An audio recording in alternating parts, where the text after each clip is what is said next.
Welcome in, Wiffling fans. Welcome into this next Welcome in, Wiffling fans. Oh my god, this is... I'll start. No. Welcome in, Wiffling fans. Connor, that's not your We can Oh, put well, that in the blooper. maybe. Or you don't want it to be like...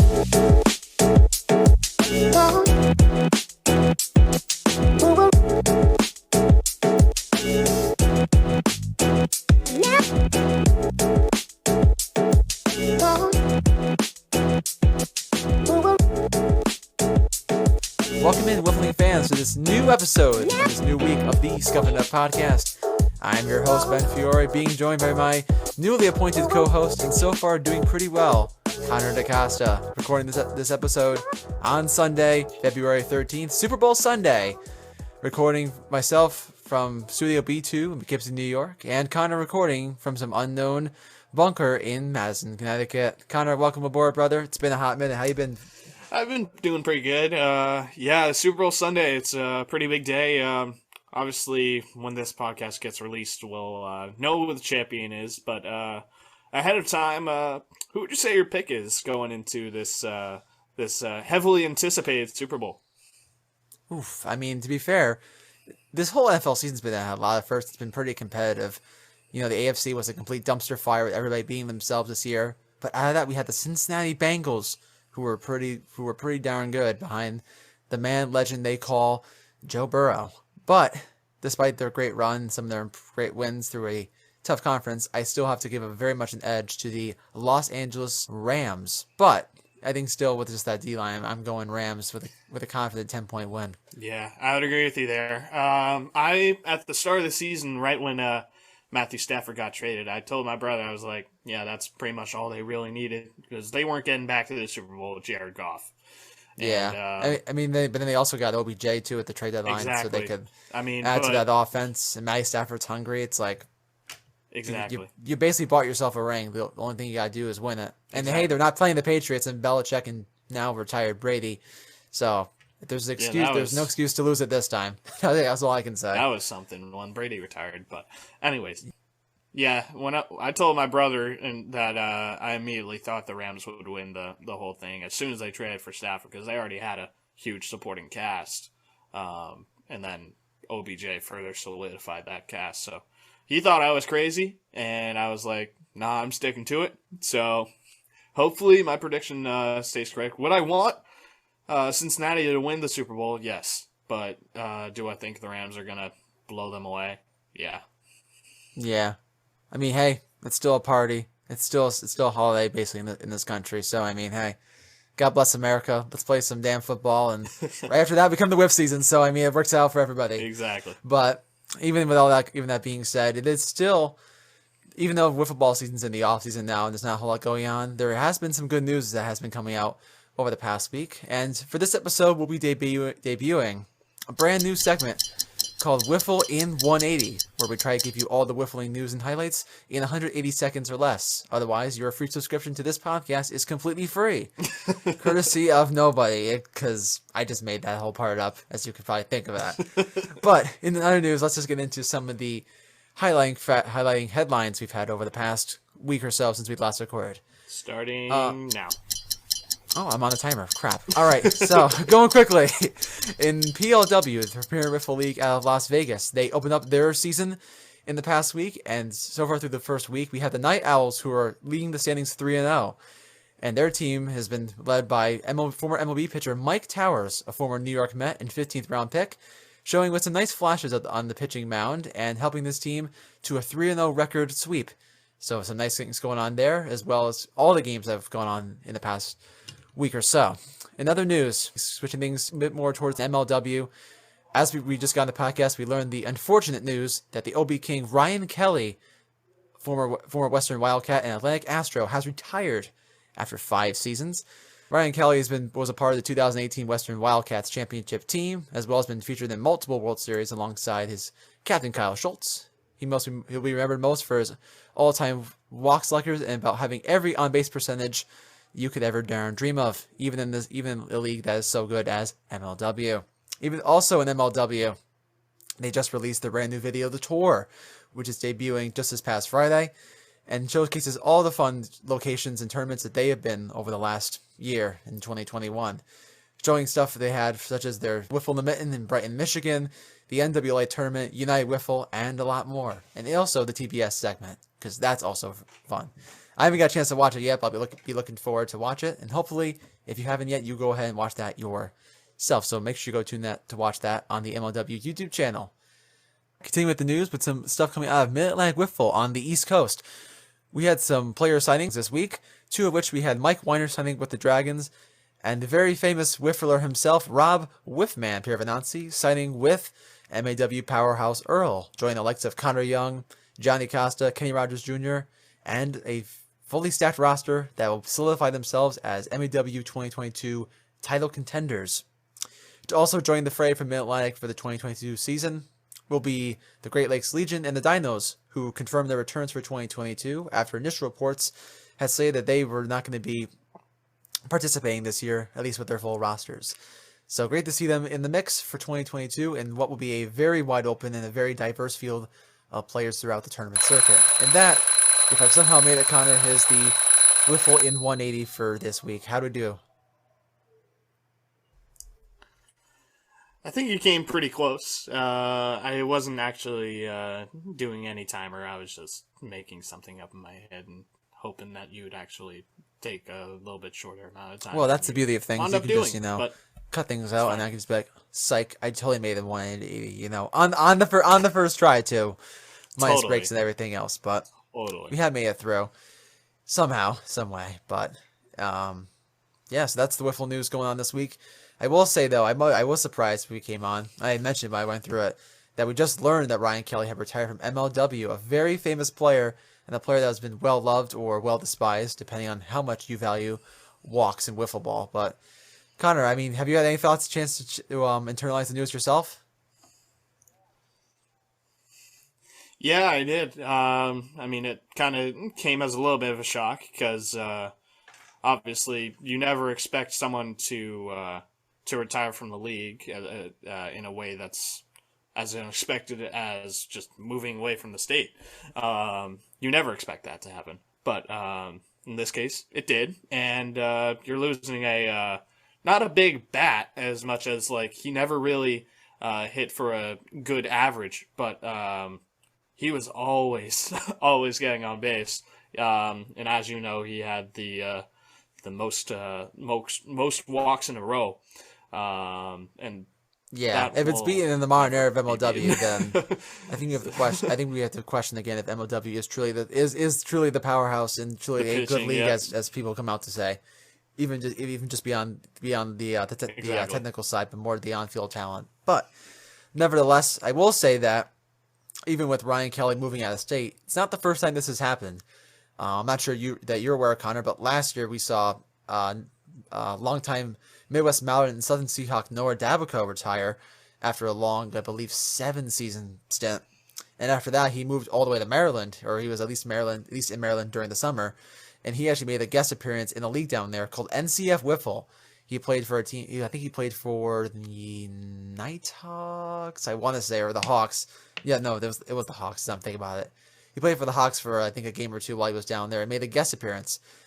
For that. And also, actually, of other guest appearances, we saw Brendan Schultz last year when he was gone in the summer of 2021. He played down with the National Wiffle Association, the NWLA, out of St. Louis, playing for the RGCV. So, even with that, players moving out of state, the love for wiffle ball and MLW does not change. So, who knows? Maybe if he goes out of state and there's a league that pops up, it gets some notoriety. Could we see Ryan Kelly down a wiffle ball shirt again? I don't know. I think it's definitely up for debate. I will say whoever's getting him is going to get basically a free run a game or free couple runs a game. So totally advantage to them on that one. But I think while it's advantage for everybody else, it's going to be a big disadvantage as you come back to MLW. Talking about now the Western Wildcats, even though they picked up Jackson Pearson in the past draft for 2021, losing that on base, I mean, it's going to take away from that offense. I mean, I think it's going to do a number on them in that very competitive AL with the Magic getting better and the Preds always being very much right there. And the Cobras, well, doing things that the Cobras can do when they're led by Drew Davis. I'll leave it at that. But I think I was wanting to turn this over to you, Connor. How do you feel about this offense? I mean, do you think it's going to have some loopholes now that's really just I mean, even though they still do have I almost forgot that he almost had Nick Saylor for a second. I mean, the guy who almost won MVP. Nick, if you're listening to this somehow, I deeply regret that, and I hope you will forgive me at some point. But even still, when you have the big three, not having the on-base guy, does that hurt the offense, or can they just slug their way right through the absence? Yeah, I mean, it could definitely hurt the overall run total. But I don't think it'll hurt them as much as when you got like Kyle Schultz and Nick Saylor right there together. That's a huge 1-2 punch. And let's be real. When it comes to MLW, you got to have experience. And obviously, Kyle Schultz, the prime example of experience. More he's got like a PhD in wiffle ball with how long he's been playing, honestly. Listen, it's even more so for Daniel because when they first started playing in 2010, not sure everyone is fully aware of this, but Daniel was like 8 or 9 years old when they were playing, and Kyle was 11 or 10 or 11. So they make the joke whenever they talk is that Daniel's been playing since he was out of the womb. So I mean, when you talk about experience, I mean that's just a whole literal lifetime of it. But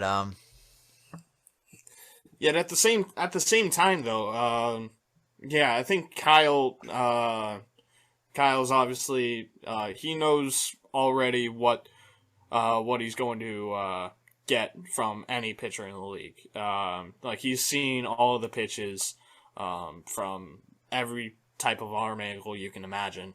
And yeah, I would say that losing Ryan Kelly definitely is going to hurt them from the amount of people they have on base. And it kind of, to coincide with that, it might take away from a little bit of the pressure on the opposing pitcher. But I wouldn't say it would be too big a blow, because they obviously already have the two best sluggers in the league, and like you said, I think they might be able to just slug their way out of sticky situations. We also have that run support. It's gonna put more what's the word I'm looking for? It's gonna put more pressure on the pitching staff. And last year, as we saw during the 2021 MLW World Series, a lot of that weight's going to fall on Kyle Schultz to be as good as he can be every single time he goes out there. Because even though Nick Saylor is serviceable and so is Jackson to some degree, it's still no Kyle Schultz. And in the last year, it definitely became very apparent that you need two guys to win in MLW, two very good, solid ace caliber pitchers, as you had with the team they lost to, the Diamondbacks, when they had Jamie Norp and Jonah Heath back-to-back 1 and 2. I mean, it saves arms, it saves health, and you have the guys performing at their best who I think that just as a staff are better. So, I mean, Kyle is the GOAT. If we're going to doubt the GOAT, I think we'd be very foolish ourselves to doubt him, and even maybe to pick up a second arm in this upcoming draft when that comes out. I wouldn't doubt them do that exact thing. Either that or they trade their pick for a pre-existing arm. I wouldn't doubt either of those happen, realistically. What they trade? I mean, you're telling me you would trade the rookie sensation in Jackson Pearson, or you trade a franchise piece in Nick Saylor? I don't know how. I know how you justify that. I mean, if you want to go ahead and put yourself on the stake on the shot right now, go ahead. But that's a very tenuous move, I think. It's risky, but either they wouldn't trade Saylor. I think we all would hope. I think Kyle's got to get bonked in the head a couple times to make that trade. I think if we're being brutally honest about it. Yeah, but Jackson Pearson, I wouldn't be surprised if he's on the trade block. But realistically speaking, I think they would probably go for the pick. But at the same time, it wouldn't be surprising if they just trade for a higher up pick and have kind of 2 picks in the draft, possibly. I wonder. Yeah, I was gonna say probably more a draft pick, because who do you even trade to go get? That's gonna be someone's gonna. I mean, exactly. I don't think you're gonna get anyone in your division, because that's Chadwick runs the Magic, or he doesn't run the Magic. Agner does, but I don't see Agner going anywhere. Bonham's definitely not moving on that rotation, at least for the Magic. Preds don't really have much in the way pitching besides Ryan Cratch, so that ain't happening. Cobras. I would say probably go and try to get a higher pick. Yeah. And kind of keep that lower pick if you really want to, but. Yeah, because wait, actually, let me see if I go on MLW Twitter. Let me see what the actual draft order is. So I see if I can find a way to figure out what that was. Have they posted the draft order yet? I think they have.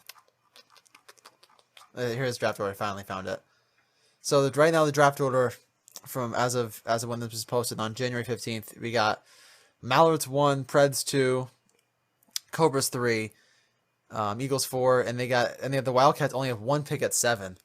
So the only thing that really has leverage to really do anything would be the Mallards, who have picks at 1 and 6, but they're going to need the picks to really basically rewrite the franchise there. So, I mean, I don't know if that's even feasible for them to even maybe make a trade these draft selections, unless you include players in that. I would say maybe the Cobras as an option. Yeah, but I mean, actually, if 2020 was any indication, maybe the Cobras may devalue the draft a little bit. If you remember the whole fiasco with not with Chadwick, with Cheatham, which basically was the piece that won the Gators the title, and 0 games turned into 1 championship for the Gators and 0 ships for the Cobras. Exactly. So who knows if history wants to repeat itself? But we'll have to see. We'll have to see. I would say the Cobras are probably the best option if that's the route they want to go. But yeah, it would be tough because also, I mean, if you make the trade, that means you're going to have to face someone you give up in the draft too. Yeah. Which who knows how that goes. And also, unlike previous years like 2020 where they posted out the Winter League and stuff like that, we don't know what the draft class is going to be until we probably get the draft video sometime March or April time. Exactly. So it's not like we have a feeling, oh, you could go for this or just go around that. So who knows? Fate's out of our hands. But from what I've heard, listen to like Pipe It Up and from other MLW guys, is that it's going to be a very talented draft class. But then again, who knows how that works out, how the dominoes roll out. We'll have to wait and see. When it comes to that, though. So that's going to wrap up all the Wiffle news for this week. But as we progress from more of the competitive side, this week, for this week's episode, we decided to take a bit more focus on where wiffle ball is rooted. And I feel it always has been from the point that this game was created, long before I was ever born. But backyard wiffle ball, whether it be by pickup games or by backyard leagues, has been integral to introduce people into the sport and get people playing the game in whichever way, shape, or form makes them feel comfortable. Backyard whiffs has been something that I've been involved with, and I know that Connor too has been involved with at some point during our young sporting and whiffling careers, whether it be playing with friends in the backyard or playing a little bit of organized action before even CTWL, or even just playing some intramural stuff while you're at college. Backyard whiffs is really tied to how this game has functioned, how wiffle ball even stays relevant in the modern day. And thankfully, here in our whiffling neck of the woods, we have so many great organizations that are part of this backyard community and part of this backyard atmosphere. And thankfully, for having some of those leagues that are from our state, we're able to include them into what is done in the CTWL. Case in point being with our recently released CT Whiffs review. Backyard Whiffs is, I think, something that's very integral to what the game is now. And for this week, we decided to bring on a special group of guests who will show us what it's like being involved in a backyard wiffle ball league and what it takes to bring on all the competitiveness mixed with all the little bit of fun. That's coming up here in 60 seconds when we return on the Scuffin It Up podcast with Ben Fiore and Connor Costa. Stay tuned.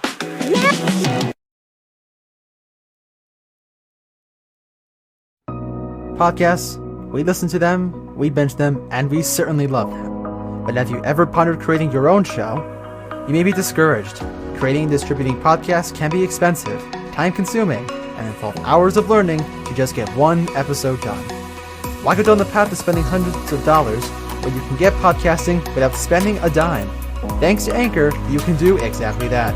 Anchor is a completely free service, allowing you to record and edit your podcast from your computer or mobile device. Just use your device's mic, hit record, and share your thoughts.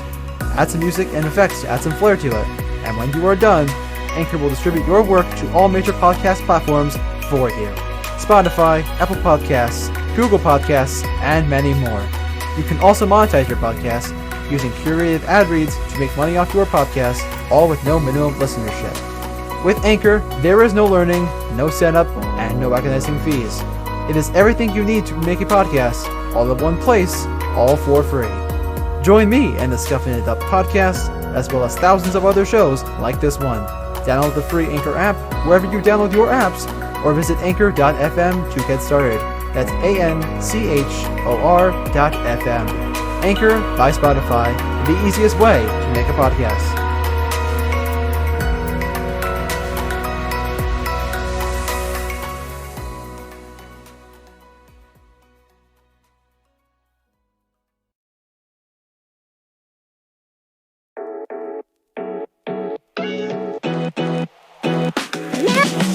All right, welcome back, everyone. Welcome back to this episode of the Scuffin It Up podcast. Connor joining me back here in the studio.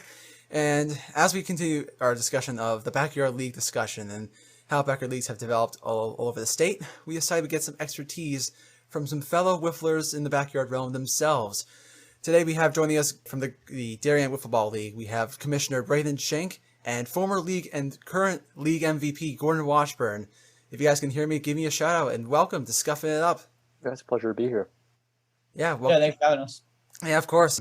It's been a thing we've been wanting to do for a long time, getting you guys involved onto this show and getting you guys on a bigger audience. But finally, it's got an opportunity to happen, and so we're glad to have you guys and to bring about this conversation of the game we all love. So, introductions aside out of the way, I guess I'll just run it off with, I guess, probably the most simple one I could ask. What was the thing, I guess, Braden, you could answer this. What's the thing that's gotten you mostly into wiffle ball? And what's the thing that's driven you to start the league that is now known as the Darien Wiffle Ball League? Yes, we started back when we were in 8th grade, so 4 years ago. We had nothing going on over a weekend. We just got a group of guys together. You know, we saw the videos on YouTube, the MLW, people, you know, throwing the wiffle ball pitches, and we decided to go out and try it ourselves. And next thing you know, we was history. We had 12 guys go out there now, gearing up for, I think, 70 for this year's season. So it should be a fun one. But yeah, really, you know, just watching it on YouTube, really learning from it, and want to do it ourselves. Awesome. Yeah, I mean, I think it's also, I think, a great thing you bring up with the whole MLW thing, because I think because we all look about wiffle ball leagues nowadays, a lot of them get their influences from MLW and from the leagues that have grown on YouTube to inspire us over the last couple of years. I can know from my own experience that even though it wasn't probably the main influence for the league that I'm a part of, the Connecticut Wiffle Ball League, I will say that MLW definitely had a big influence in terms of wanting to get the game online and getting it out to people where we could and how we could. So that's definitely a great point that you bring it for yourself. But I think, Gordon, I know that I just want to ask, were you one of the original people that was in the league when this started back in 2019? So yeah, I was. I actually heard about it from Sam. He was at my house. We were together, and he had told me that he was going to play, and I was like, "Oh, can I come along with you?" And he signed me to his team, and I was there on the opening day, and it was one of the better decisions I think I've ever made going to that. It's been a lot of fun. Yeah, I gotta say it's probably a good decision for you too, because now you are a reigning 3-time champion in this league with the Western Warriors coming on over. How does that feel for you? I know it was a point I was going to bring up, but how's it feel being a 3-timer? You know, it's a lot of fun out there. I mean, we've been lucky enough to have some really great players. I know my friend Henry, who's one of the co-captains with me, he's been lights out always. And you know, we've just been fortunate to be getting it done. That's awesome. I mean, the question is, of course, this year going into this, you're going to be a reigning MVP and going to be going for the potential unforeseen 4-peat. With some good competition coming along the ways. I know, Braden, that your team with the Coastal Cyclones, you've been doing a little bit of the bolstering of your squad, bringing on the likes of Kippett and Donnelly. Yeah, you know, Cyclones, we got to be winning it this year. You know, got a good team. Go ahead and win it. That's a question. How do you feel about the team? How does it feel compared to some of the offerings that Gordon has on his team? Do you feel that the 4-peat is a lock, or do you feel that this is not even this is a straight up fantasy? I think the Cyclones, it's our year. You know, we've had some rough years in the postseason before, but, you know, we went out, made the big moves. We got Sammy D, the 3-time Cy Young. You know, we went outside a big bat in Austin Kippett. So we're looking good this year. We're really trying to build out this powerhouse team that we can be good this year and, you know, really going forward. Yeah. I definitely, as you're speaking on that, I'm just hoping that once you guys get to the playoffs, that doesn't turn out to be a Shacktown NLDS affair, because we need to do something better for commissioners teams. I know I can say it too, because even in my own league, considering I played for 2 years, I also yet to even come close to a ring. And the co-host of this show has kept me out of it twice. So it's a very reputable feeling not having to win. But hey, maybe 2022 is the year commissioners get it done. I'm just saying. I don't know. But Definitely. You Yeah, so it's definitely great to hear that you guys had the inspiration from MLW and from the backyard league perspective. But I think I wanted to maybe say, as you guys have gone to play, you've started to commit to more of your own style and I guess your own brand of wiffle ball that has made your league what it is.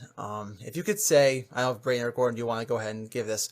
What's been, I guess, the one thing for you guys that's been the central calling point about your league, the Darien Wiffle Ball League? What's the one thing that's helped to set it apart from other leagues that you guys have experienced, whether you've watched them or seen them or done things like that? Well, I would have to say it's definitely the base running aspect. I know a lot of leagues are just like when you hit in designated areas, that's a single, a double, a triple, and stuff like that. But I feel like we've had a lot of great plays, fielding, and because we play where you hit the guy with the ball, he's out. So I feel like that's an aspect that makes it kind of unique. I know MLW has the base running aspect too, but I feel like it's a whole nother game almost when you add the base running aspect. Yeah, especially that's definitely a great point. 'Cause I know, especially when we play our more fast pitch, no base running scuff ball format, it's a lot different when you can't really, I guess, manufacture outs in the same way that you can when you bring pegging in other base running elements into it. It's definitely a different game, especially when you guys also throw, I believe, from a shorter distance. Because I know that in CTWL we pitch from 48 feet. You guys pitch from probably around the MLW distance, I'm guessing, like 38, 36 feet, somewhere in that line, 40? Yeah, we're somewhere around there, like 35 maybe or something like that, but yeah. Yeah, I definitely know, as having watched your guys' league for a little bit, that you guys seem to have some guys that don't throw hard, and you have guys that also do throw hard. In more of a backyard, more of a casual setting, has that brought any bit of controversy? Okay, I know as I bring that up, that MLW had much the same thing with their whole speed limit thing, and that this year they finally got a radar gun. They've been enforcing a bit more with keeping guys under in check. Is that something that you guys have noticed to some degree with your format? Yeah, I think it's something we really noticed, and I mean, we got guys. Sam was on the Zoom here that really throws it really fast. We have other guys that just kind of lob it in there. It's tough for a hitter; you don't really know what you're getting. But yeah, I think it kind of brings some uniqueness to our league, that we got different skill levels for the pitchers. Yeah, I mean, I know, as I'm speaking to you as a commissioner here, have you ever thought about possibly a speed limit of some sort, considering you guys are at a shorter distance? Not really, just because I think that wiffle ball should be a pitcher advantage game, and I feel like you're taking an advantage away from the pitcher if you give him a speed limit. I mean, we don't use the traditional yellow skinny bats, so like the bat hitter pretty much has an advantage with the bat barrel. So I feel like you got to give the pitcher a little bit of an upper hand with the non-speed limit. True. Yeah, I feel like definitely that could be definitely a valid argument for that. I know, especially when I can play it back to us when we have our format. I mean, we pitch from the fast pitch distance, but we also have a longer distance, and we also have the bigger bats. So I feel like there's definitely a give and take with how you want to balance how much power the batters have and how much power the pitchers have. But I guess when you create a balance where you feel that you guys have a balance in a competitive environment, I think all that does check out pretty well. I guess as we have Sam joining us now, a little bit late behind schedule, but Sam, yeah, no problem. Welcome on board to Scuffin It Up. Glad you're joining it with us. But I guess as we're on the topic of speed limit, I guess we can talk to one of the guys that definitely knows how to light up the radar gun if there was one.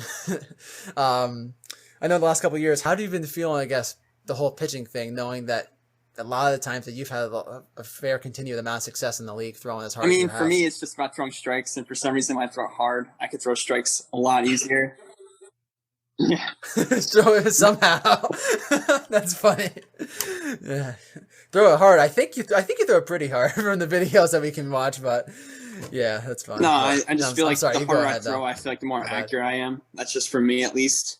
And the hitters are always laying on my pitches, so it's always great to strike everybody out. And I feel like if I threw it softer with my fastball, it just get teed off. So, I mean, I'm very happy that there's no speed limits. Man's enjoying the love what he can. I think Connor, as he brings that up, I think we all could love having the Sam Donnelly trade of just throw harder equals throw better. I think I wish I could throw like that too, but I think the fair reality is for most of us when we throw harder, we either hurt ourselves or we don't even come close to the board. So I guess we'll make it that what we will. Yeah, but 100%. Yeah, that's definitely a great point that you bring up with the whole speed limit agenda. But I think more about just talking more the league format and things like that. You guys did going into this year. This is going to be your 4th year, correct? Yep. 4th year. Wow, damn, time flies from 2019. But given this is your 4th year, you guys have been growing steadily over the years. Now this year, I believe you guys are going to have 8 or 9 teams, which is probably going to be the biggest league size out of any league in Connecticut, and probably one of the biggest backyard leagues, at least that I know of. Given the fact you guys have so much involvement and so much participation, what do you guys, I guess, attribute to that? I know you guys had spoken a bit about having the whole backyard environment, just inviting people on this casual basis. But has there been anything that's more attributed to this consistent growth and development of the number of teams and players?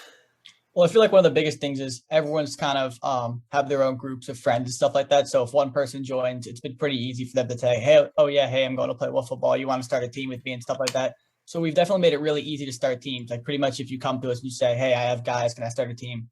Or we're meeting with open arms saying, yeah, you guys can start a team. And in that regard, I mean, started off with, it was really just us in 8th grade with the, I think a couple 7th graders. And now we have seniors in high school, us juniors, sophomores, freshmen, and we even have some people in 8th grade that want to start a team. So it's a great mix of guys. Oh, awesome. Yeah. That's great. Especially if you have the whole age range of guys. That's definitely awesome, because I think we all can speak to this when we talk about whole league development, stuff like that. You always have the guys who are young, who are energized into the sport, but then also you have guys that are older, but even as veteran as they are with the experience that they have, it's only going to be a matter of time until, unfortunately, that they have to forego their duties of playing. So it's good to always have that nice recruit of guys, and I know that with the guys you have down there, the competitive balance and the competitive fight isn't going anywhere anytime soon. So that's definitely great stuff to hear from you guys. I guess going a bit more on, also on the growth side, do you feel that with the growth and having all these different friend groups, which have had all these different types of experience levels, different types of backgrounds into baseball, wiffle ball, just athletics in general, do you feel that's been I guess has impacted any type of the view of the competitive balance in the league? But I feel like when I watch the Darien Wiffle Ball League, when I watch you guys' videos and try to dig into the league, I feel like every year there's always like these 2 or 3 teams that always seem to be, I guess, head and shoulder, not maybe that to the point of head and shoulders, but it seems they always have, I guess, that upper, just, we know what we're doing, we have a confidence of just an experience level that's beyond what other guys have had. Do you feel, I guess, in that way that's been, I guess, intimidating to new guys, or have guys been willing to embrace it, to say, hey, this is a league, we're willing to give it what we got and leave it all out there? If any, I guess, Braden or Gordon, you want to take this on this one? Yeah, well, I mean, in 2019, I was probably one of the worst players in the league. I mean, it was my first time. I'd played Little League when I was younger, and I hadn't played really any baseball since then. So I kind of came in. I barely even knew how to swing the bat.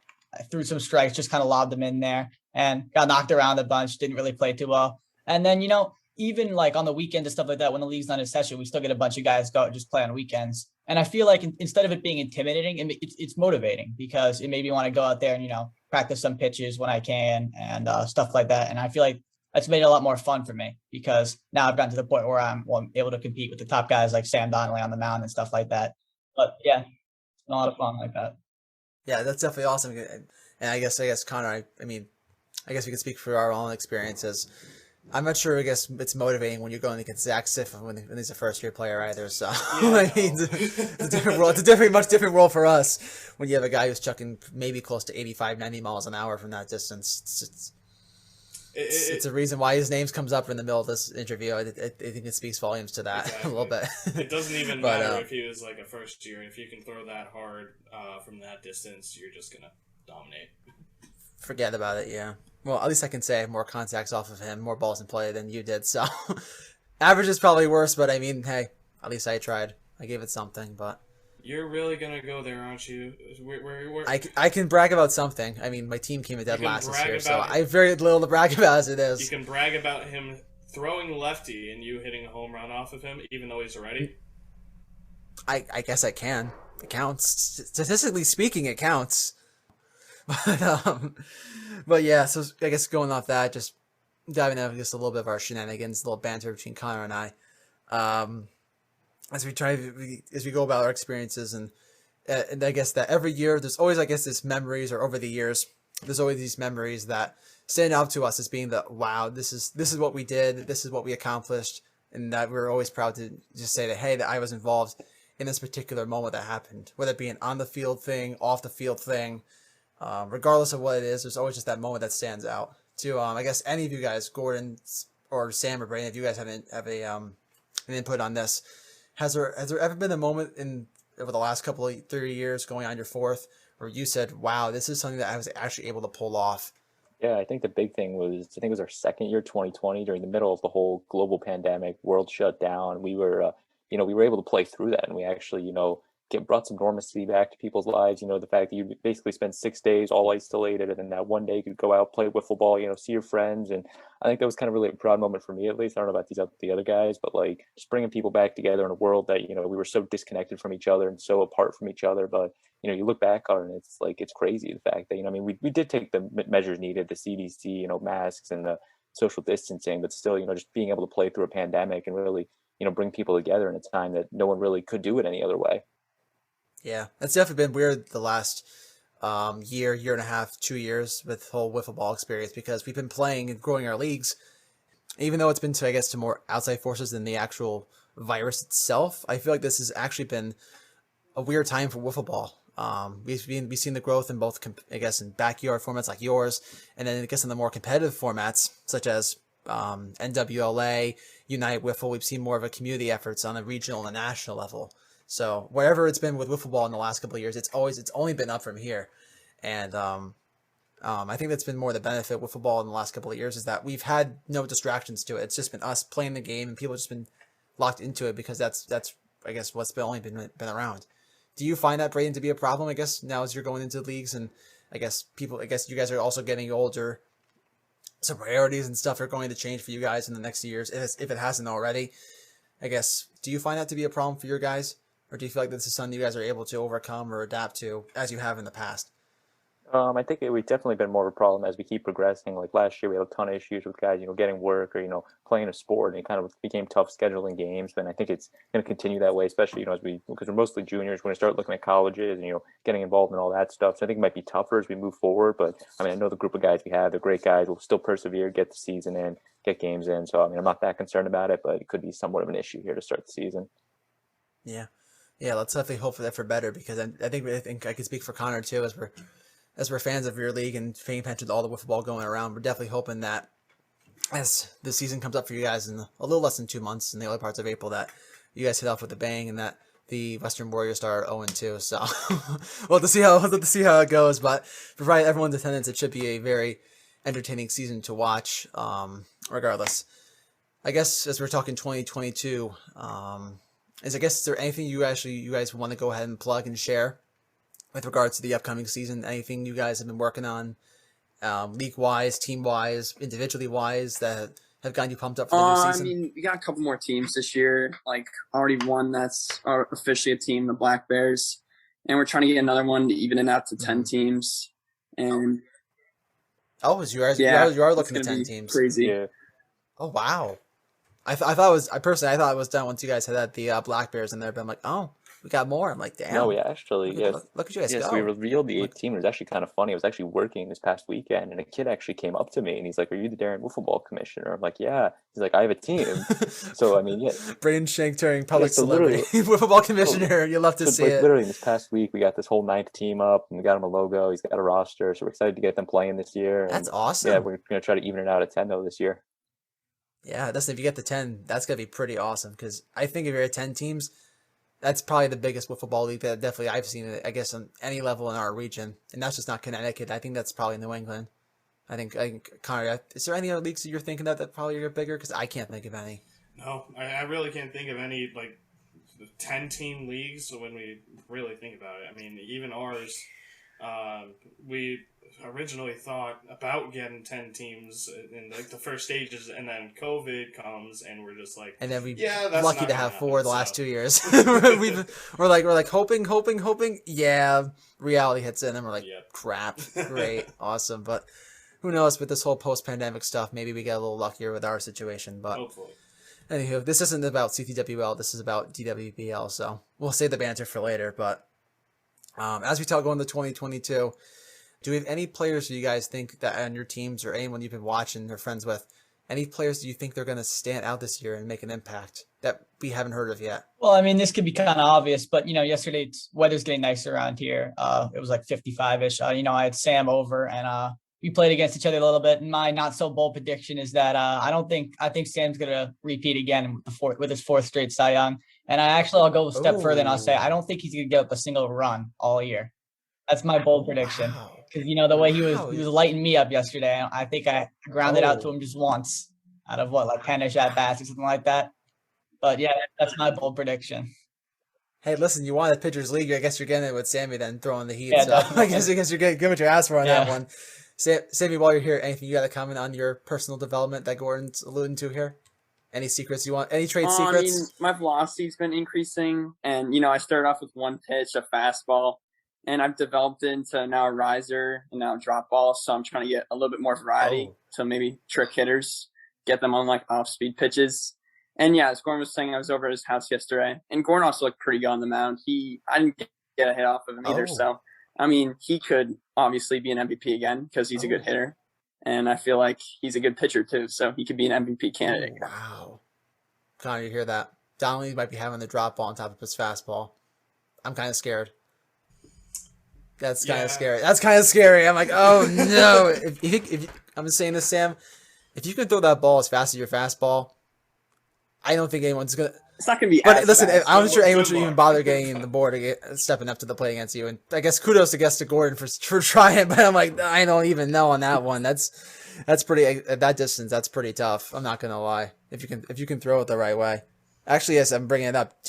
Sam? Do you actually throw cut or do you throw clean? Sorry, what was the question again? With the wiffle ball, with the condition of it, do you throw clean? Do you throw unscuffed, or do you throw it scuffed or knifed? I throw unscuffed, actually. Oh, you throw it unscuffed? Yeah, I don't like throwing a lot of scuffed balls because I feel like it definitely affects the movement on my pitches. Yeah, but I was saying if you do throw cut ball, I'm just saying you might even get like more movement than you already get. That's just the crazy part. But I'm also gonna explain why you throw so fast. Because when you go to the cut ball, that only adds more turbulence on the ball, so you're inevitably going to bring down the velocity. But in response to that, you also get more movement and more break on the ball. So I guess it's a power thing. So I guess it comes down to preference. When you're more of a power guy, who just likes to just wind it up there and just throw it right by the guy. I guess the unscuffed ball is more the thing. But that's the thing with me, because I would agree with Sam here. I throw more often than not. I throw just slightly scuffed. I don't knife them or anything. I throw them. Where it's just like a little rub on the pavement. That's all I throw. Because I can agree with Sam. It kind of adds almost too much movement for how I throw. So it would only be a whole lot tougher to hit that strike zone. Yeah. But wait, Connor, didn't you try out Siffy's knife balls at the end? Didn't you try a knife ball at the end of the year? I did try them just to kind of experiment with them.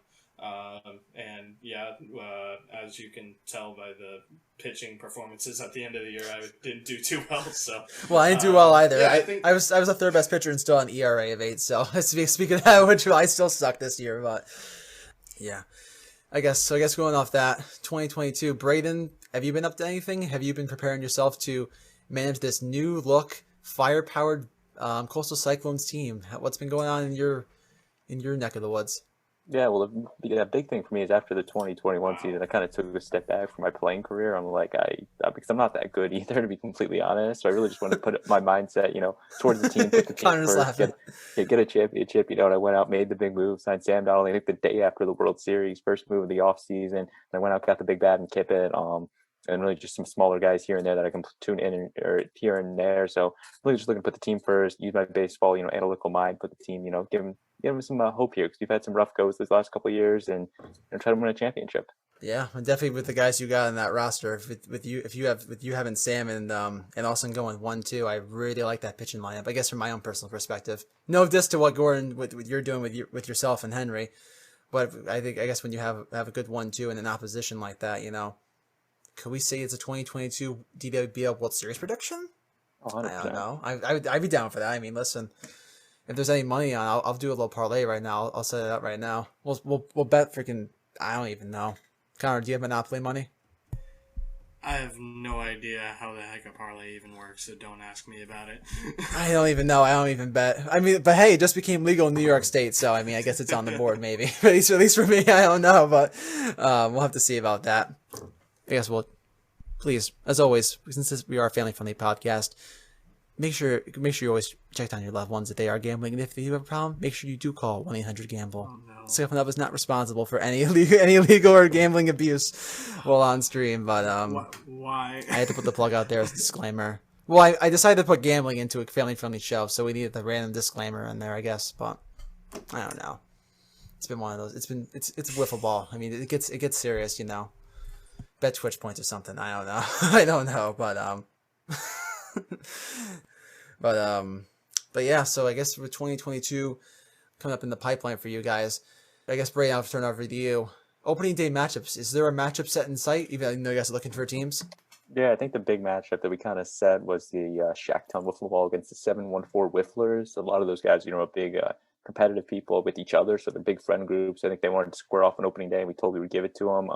And honestly, I think we could see a Warrior Cyclone, second series of the year, opening day. Maybe, leave it all out on the table. But a big matchup, though, is going to be Shacktown and the Warriors in week 2.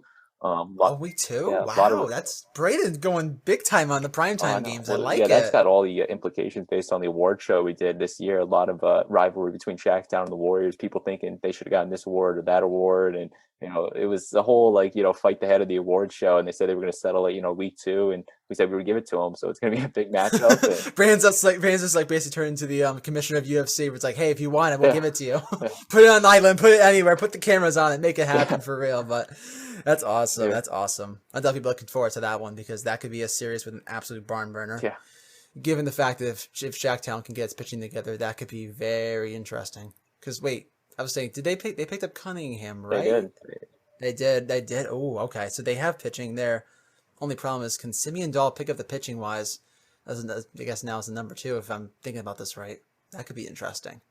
Has anyone heard about Dahl possibly improving his pitching for the upcoming spring? I mean, from what I heard, it sounds like we went on a whole off-season training program trying to get the pitches up. Okay. Yeah, Shacktown's also going all out this year. Wow. All right. I guess they want the revenge after losing Game 3 last year. I guess they want the smoke. All right. I respect it. I guess as we're bringing up Shacktown, as we're going, I guess with the whole players and movement kind of thing, I would think it would be criminal for me to not bring up the whole CT Whiffs review, and that, I guess, Mr. Schenck, that you had the privilege of having 11 players, and I believe 4 or 5 teams from your guys' league being on the list this year for the top 20 players and the top 10 teams. Now that we guys have you on the podcast, what were your initial reactions to being where you were or ranking system? Do you have any, I guess, criticisms or sins you want to send out to me for what occurred on the rankings? Because it's an open forum. It's never a set in stone discussion when it comes to this. I mean, personally, I think the Cyclones should have been on the top 15 teams. Had a good year last year. You kind of, stumped us a little there, but in all honesty, I thought the rankings were good. I checked it like the first morning it came out, and I saw that we said guy after guy, and I was kind of shocked. And then when I got down to like the top 5, I was wondering where Sam was because I hadn't seen him yet. Then I saw him number 1, and I was like very shocked about that. Because like I said, I knew he was good, but I didn't realize he was the best in the state until I really saw it. And yeah, it was definitely a shocker. Well, I mean, the thing is, do you buy Sam to be number 100%. 1? I guess 3-time Cy Young, gave up 5 runs in the past 3 seasons or something. He's just so dominant. I think he deserves it, Sam. But you also have your league MVP sitting right next to you, or I guess virtually sitting right next to you on my screen with Gordon Washburn. I mean, to be fair, you are doing a bit of disservice to him because he is the former league MVP. And to be fair, I maybe did a little bit dirty to him, considering I put him number 10 on the list.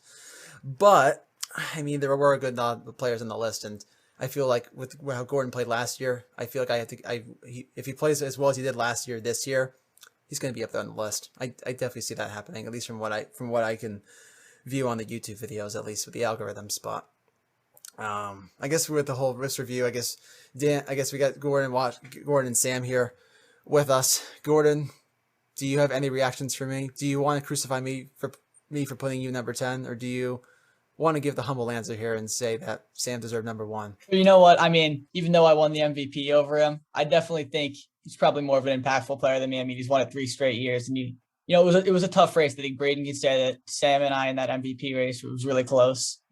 I think maybe he turned because I was helping able to get it done in the World Series. But coming in at number 10, I was kind of shocked. I mean, I thought I honestly should have been a little lower when I saw number 10. I mean, because we have so many great guys in our league. I mean, I think Henry's better than me. Sam definitely is. I think Sam definitely deserved number 1. JC. and Austin. They're all. I mean, everyone's a really good player. So I mean, I was definitely pretty happy with number 10 being on that list.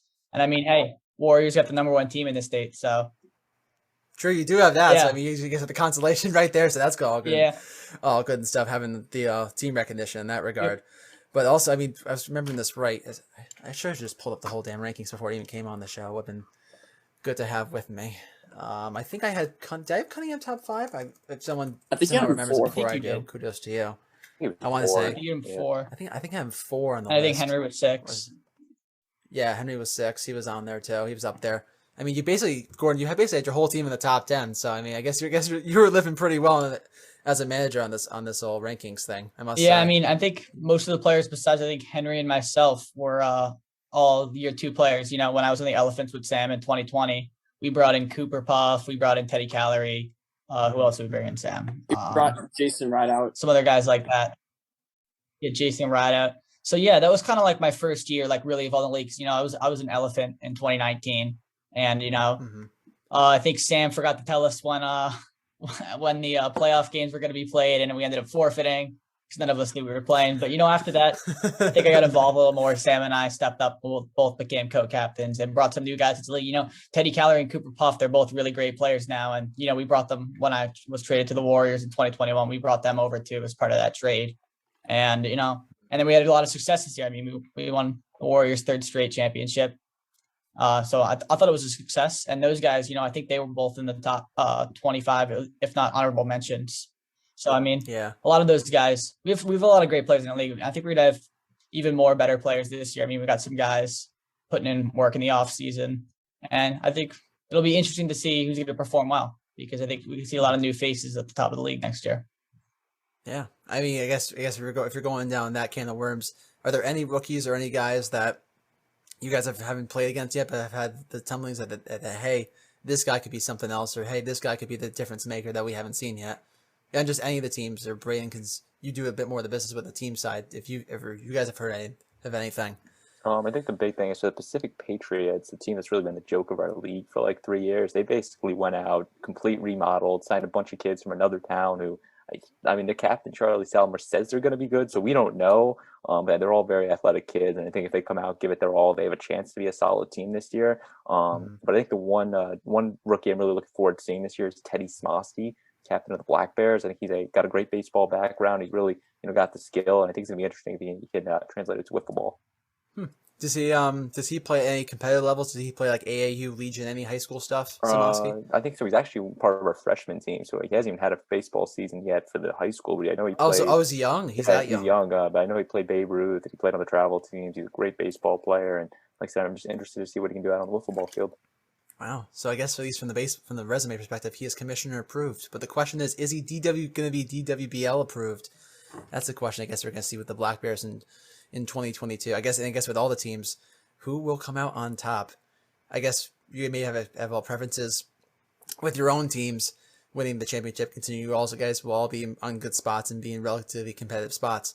But if you had to pick one team that wasn't yours, which team wins the DWBL championship and why? I gotta go with Jacktown here, because they picked up JC, and he was probably ahead of Sam for the Cy Young running until most of the season, because Sam was unlucky enough to face Henry and I, and we both teed off and hit some home runs against him. His only 2 runs of the year.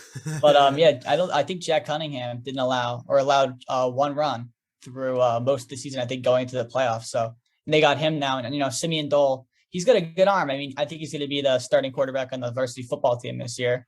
So he's definitely got shout out Simeon. Good for him. He's got the arm talent there. So I mean, and he was getting pretty accurate towards the end of the season. And then when we faced him in the NLCS, he was lighting up the strike zone. I mean, we were all kind of shocked because the first matchup we kind of just were hitting home run after home run. I think Teddy Calorie on our team had like 7 home runs that series. But he was a completely different pitcher then. So I mean, if he's putting in the work in the offseason, like we've seen some videos of him with Shacktown, putting in some stuff in the strike zone and stuff like that. I think that team, if he can get it under control, and Luke O'Connell's been a good pitcher too, I think they could shock some people. So I think Sam and Jack Cunningham pitching one-on-one against each other. I think they're in the same division too. So we'll see that matchup before the World Series. Oh, okay. Probably a championship series. We'll see that matchup. And if Jack can get toe-to-toe with Sam, and since Austin's not looking to pitch as much as he did last year, I mean, I guess we'll see if Simeon can get it done with his bat, with his arm. That's my bold prediction. I think.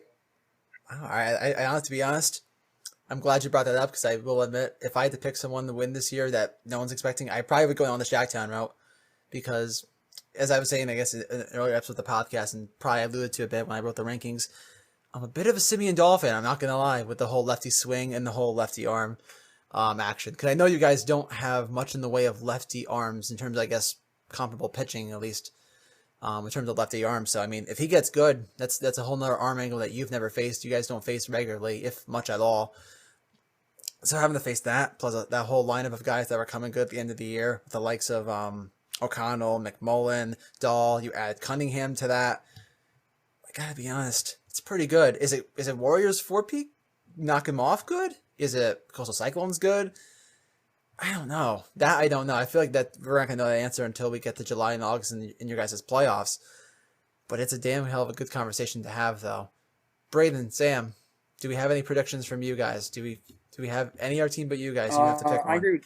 You want to go first, Braden? I honestly, I guess I'll hop on the Shacktown train too. I think they're a good team this year. I think that they really improved throughout the course of last year because they went, I think, 4-10 in the regular season or something. That's right. They were a completely different team though once they got to the postseason. And I know the Cyclones, at least, we took them way too easy in that first round of playoffs because we smoked them pretty good in the regular season. Thought we would have an easy time, and we got to run for our money and a half in that series. And like I said, if Simeon can throw strikes, then they got O'Connell.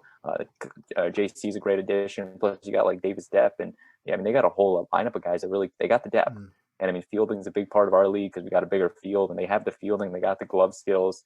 So I think Shacktown's really going to be the front runner this year.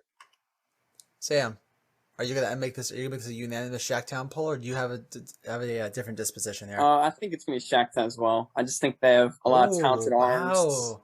It was their first year last year, the regular season. They were kind of lost, but when it came to playoff time, they actually began throwing a lot of harsh strikes.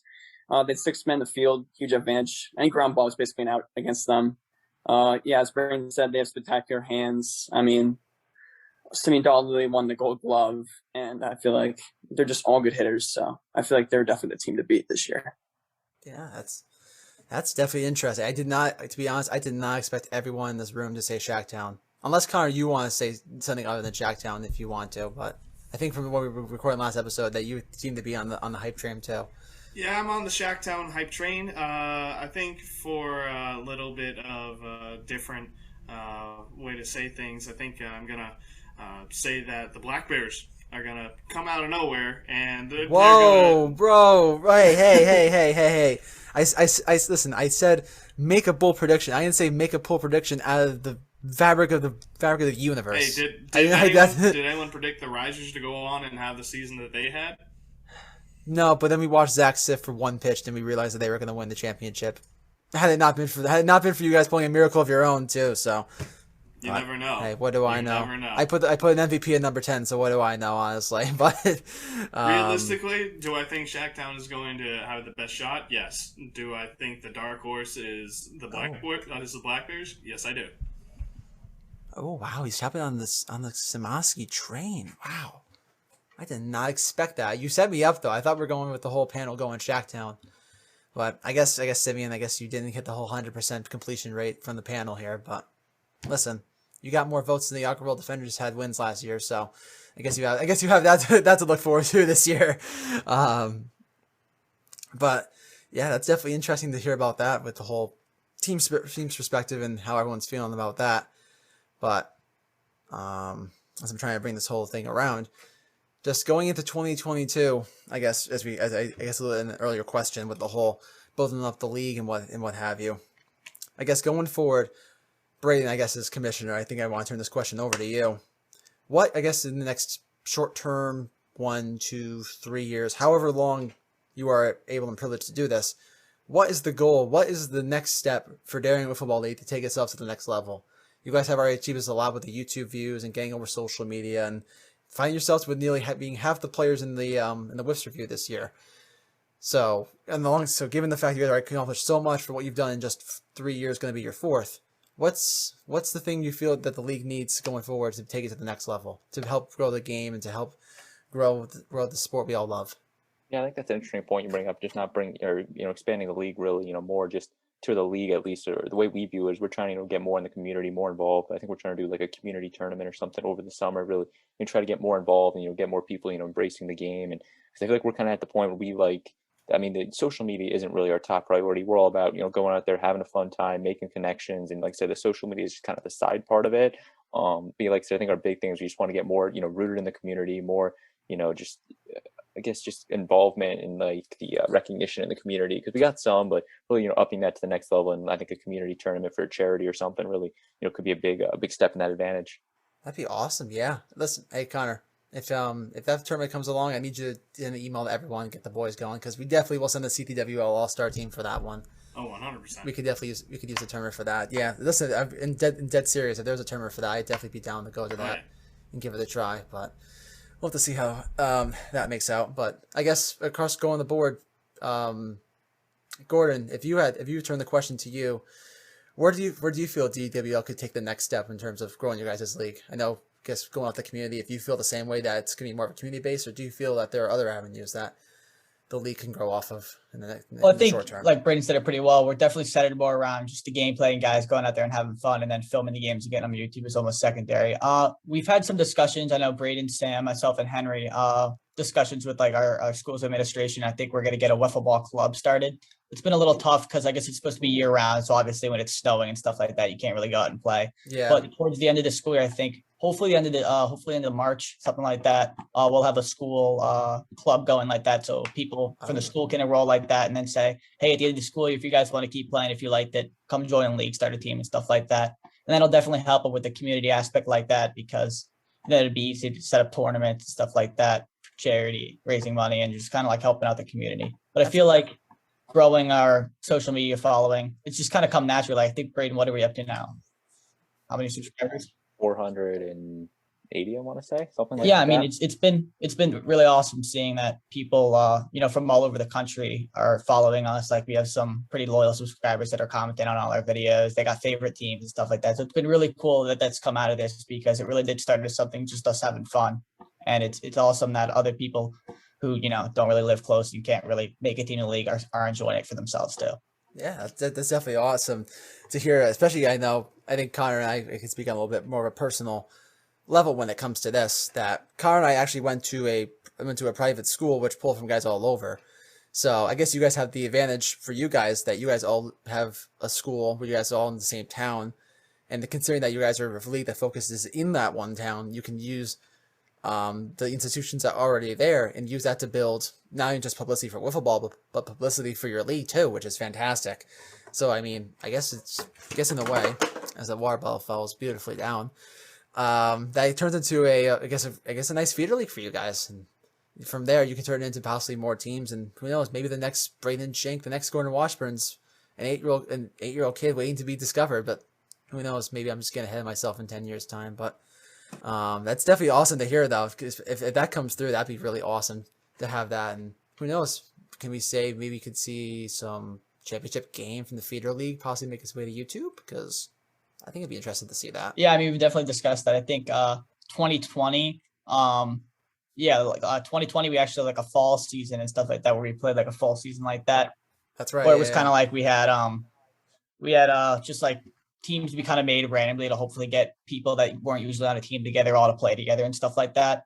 And that was a lot easier because, with the sports seasons in that fall league, they were kind of under the radar. I know our football season pretty much got canceled, where they said we can only do 7-on-7. So a lot of people like that that played fall sports didn't really have seasons. So it was a lot easier for us to schedule games and stuff like that. And although those didn't make it up to YouTube, I think we still recorded most of the games. It was still a lot of fun to just get out there and get players. And I think we actually had some players that had played together in the fall league actually go out and make new teams together. I think Jack Cunningham and Austin Kippett was one of the examples where they went and formed the Downtown Dodgers. So it was a nice way to put together new teams and stuff like that and get people that didn't used to play together. Yeah, that's awesome. That's definitely awesome to hear about that when you mentioned along those lines. But I think as we're starting to wrap this up a little bit, I think as you definitely had mentioned the whole backyard community with the whole subscriber count and how throughout your social media you guys have this loyal following of guys that have been following your league from day one and been following things, how you guys have progressed and how things have changed, but it's always been this good league for community kind of thing. I guess, what do you guys have to say, I guess, being a part of this backyard community, of being in this big network of leagues with different formats, rules, standards, exposure, and how do you feel like the game is going to evolve in the coming years? What do you feel, I guess, is your big ethos thesis for the for how wiffle ball is going to be going on next little bit? I think first off, it's really kind of cool. I know, at least for me personally, I didn't know that this entire, community existed. And, like I said, we just went out and played wiffle ball, one weekend, and it really kind of sparked this entire thing. And like I said, I think it's gonna be interesting over the years how the game kind of adapts and changes, and the power leagues kind of running the community, how that could change over the couple of years, and those couple ones up and coming. But like I said, it's just gonna be interesting kind of see, and I'm just glad that we can be a part of the community. Yeah, that's definitely awesome. That's definitely awesome to hear. And the phenomenal part about this community that I feel like with every year, and especially in the last couple of years, being in the pandemic state that we have been in, that's always been growing with the exposure and having more people watch YouTube videos, how-tos, how to pitch, how to set up a field, how to make graphics, how to develop just leagues, and just being a part of the community in general. Just that general involvement and constant repetition of getting people into it has built tons of kids and tons of just adults too into watching, playing, just being involved in the sport however they can. I think that's pretty awesome that the sport has taken it to where it is now. And the scary part is it's only done so little compared to, say, other sports and other like backyard games. I think comes up to me is spike ball, considering that they already have a very popular competitive aspect in the whole national stuff like that even gets on the broadcast network. Versus when we look at the United Wiffle Ball National Championship Tournament, that NCT has been around for a little bit. It's been around since the late 80s, early 90s, and yet still hasn't found its way to the mainstream market. But I guess I'll just feel my own thoughts. I feel that if you continue to expose the game at a grassroots level, more of a backyard level, that helps more of the competitive guys, that helps the more pro guys, and it all pyramids itself up together to build this community of guys that are awesome. And then if you continue to show that this community can be as impactful and as positive and as enjoyable as it is, I feel it's only a matter of time until this sport takes the next step that we've been dreaming about since probably we were not even born, getting this thing out to true masses like any other sport we watch on television or anywhere we watch it now. So that's definitely a fun thing to look forward to. And I sure as hell hope that Darien Wiffle Ball League and just leagues in general, the backyard leagues, continue to grow, and that we're always able to support you guys, and that continues to always be a great place for wiffle ball to start, and hopefully a place for wiffle ball to grow as it comes along. But yeah, that's definitely a great point that comes about it when it comes to that. So yeah, as we did, I think it's really wraps up all the thoughts, at least that I have, comes back here wise. Gordon, Sam, Braden, I want to thank you guys for coming on the show. I know it's a little bit more short notice, but having you guys' input when it comes to when it goes on your league is really awesome to hear you guys' input. Yeah, thank you for having us. Yeah. And to hear that 2022 is going to be even crazier and bigger than we even anticipated from the start. I think it's even more fun to see, and hopefully things turn out well and that we can look forward to whoever brings home the top spot. And who knows? Maybe the top player does win the MVP award as well at the end of the year, but that's a discussion, I guess, for another time. But thank you guys for coming on the show. It's great to have you guys. But coming up here, as we talk to more wiffle ball leagues, we'll be diving into some of the more fun wiffle action that goes on throughout the state. This is the Scuffin It Up podcast with Ben Fiore and Conor Costa. We'll be back in just a little bit. Bro.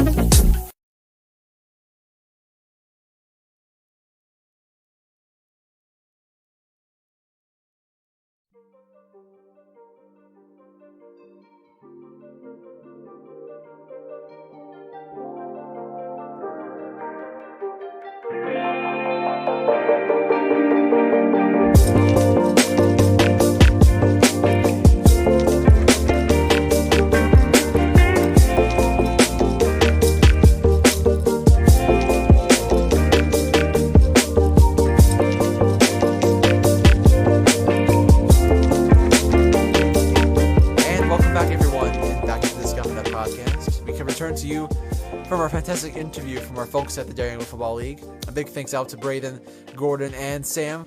Grateful for all of them bringing in their wiffling insights into the fun things that are happening over in the Darien Wiffle Ball League.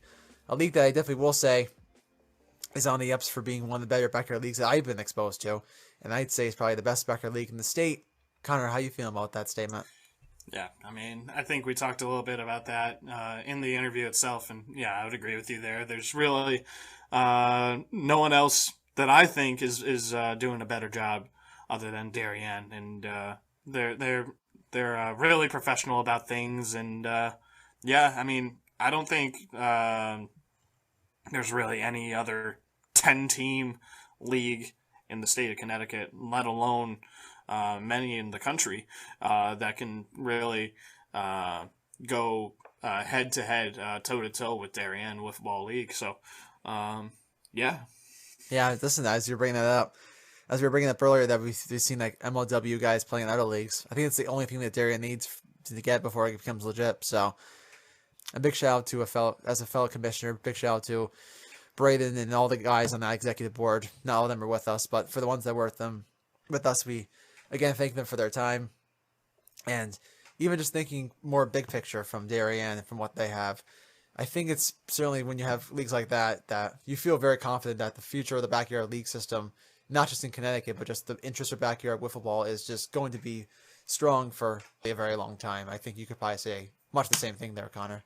Yeah, I mean, when you get leagues like Darien, it definitely puts a big push on, I guess, the whole state of Connecticut to really get up to their standards. Because as much as we're trying to be us being the CTWL, as much as we're trying to be really the go-to for the state of Connecticut, it's going to be pretty tough to top Darien, as much as like the backyard style of play that they have and all of the energy that really have. So it'll take a lot for any league, any upstarting league to really catch up. So yeah.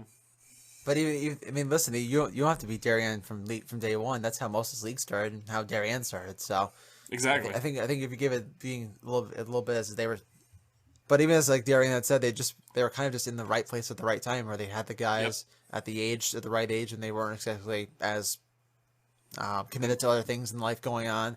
And they said, that's "Hey, what you need. Just send a group chat." Got guys that they liked, and said, "Hey, go play some wiffle ball." And 4 years later, they're all on their way to doing some very very incredible stuff for something that basically almost happened by accident too. I think that's pretty incredible. That's what you need when you're making a league, is you need guys that, well, first off, aren't really old, because let's be real, you can only play wiffle ball competitively for a short period of time, and I mean, if you start out young, like they did when they were 14, 15, you're going to be playing wiffle ball for another 8 years, and you're going to have that at least. Yeah, exactly.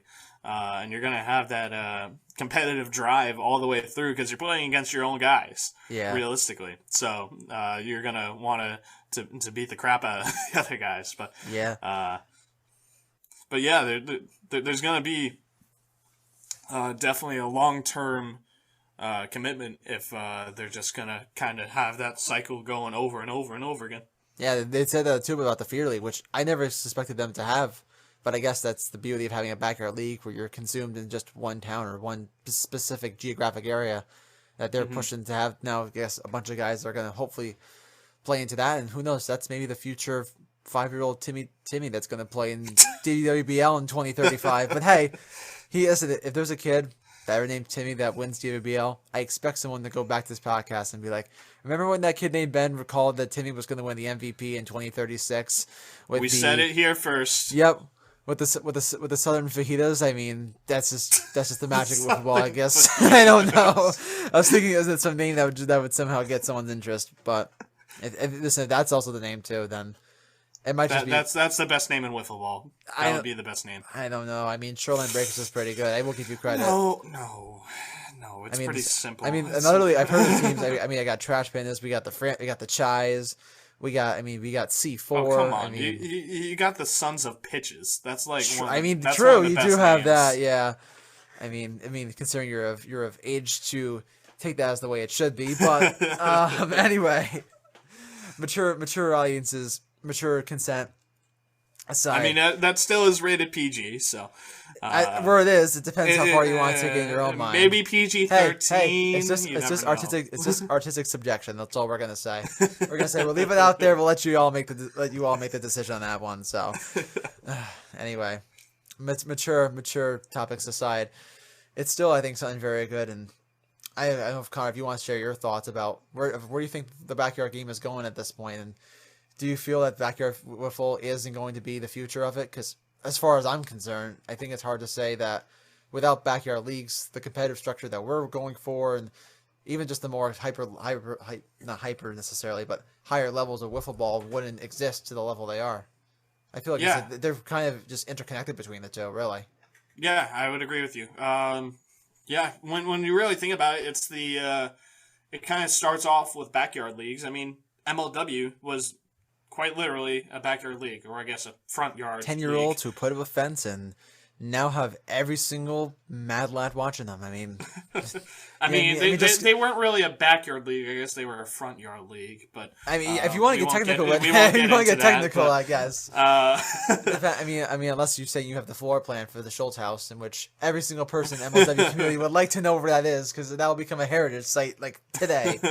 But I digress. You can keep rolling with it. Anywho. So yeah, I think it really starts off, any league would start off as a backyard league, and then it just transitions further and further into that that more competitive professional league. Just in the sense that you get the guys that have that backyard style, and they're really competitive, and when they eventually want to make that transition over to the competitive leagues like what we have here at CTAWL, it kind of makes them want to almost transition it over to that competitive league, because when you start off early, you're going to take your competitiveness all the way through throughout your wiffling career, and you're going to want to take it to a higher level. And I mean, backyard leagues will naturally get to that higher level, but if you want to take it even a step further and play against guys that are all around, you're going to want to be able to kind of stretch your horizons, I guess, a little bit. And realistically, it all starts from a backyard league, which transitions all the way to that higher level of play. Yeah, I mean, I will have to say, though, does the league have to go competitive? Does it still have to grow, or can it still be fun backyard wise? I think it's a point of discussion. I think based on the player base that you have. I mean, sometimes you can really almost consider the MLW still to be a little bit of a backyard league, because you still got the main guys that were there right from the beginning. A lot of them, actually. Exactly, and they're just trying to have fun, and at the same time, just their experience is what makes them really competitive, and the camaraderie you're trying to get at. I think that's what you're trying to get at here, like the camaraderie aspect, regardless of the skill level, is where the competition comes in. But I think still that there are leagues out there that play like once a year or play a couple times a year, especially as guys get older and out age, even folks like us, even in our late teens or late 20s, and play later, where the physicality isn't there, so you really can't get like to a talent-wise competitive, but you still have the competition of just being just playing the game and just being just there just to experience it too. So I feel like when it comes down to competition, it really comes down to what you want out of it. Do you want a hyper experience? Do you want to control CV MLW, or do you want to do your own thing and just be there to just basically be more glorified pickup? I mean, either way, it's wiffle ball, so power to you if you're playing with one guy or playing with the entire nation following you. I mean, that's exactly the message of it. Just the backyard leagues are simply, regardless of what you want to do, it's get out there, play, and just have fun. Enjoy it the way it was meant to be. Connecticut made. Exactly.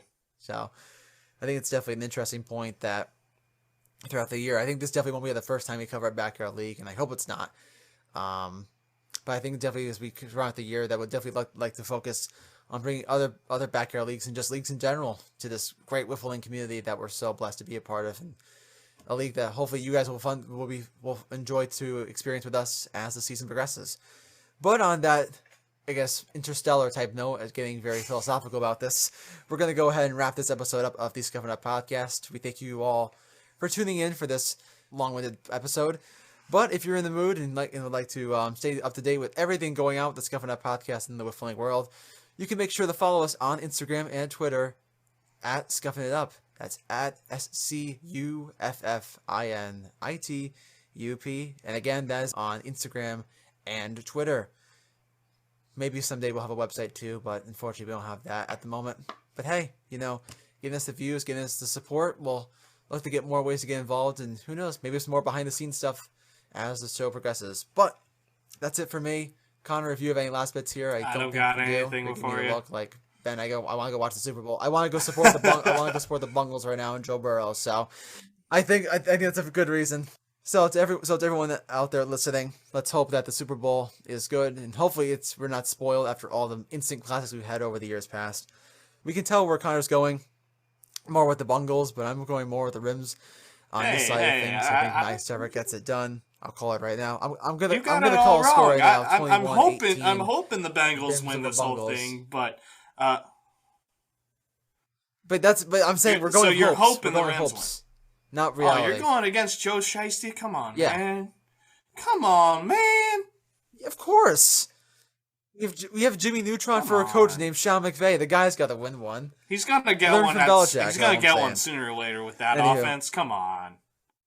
All right, we are out of time. Before this turns blows up, everyone be safe out there. Stay positive, test negative, and until next week, it's been a pleasure. Come on, man. See ya. Come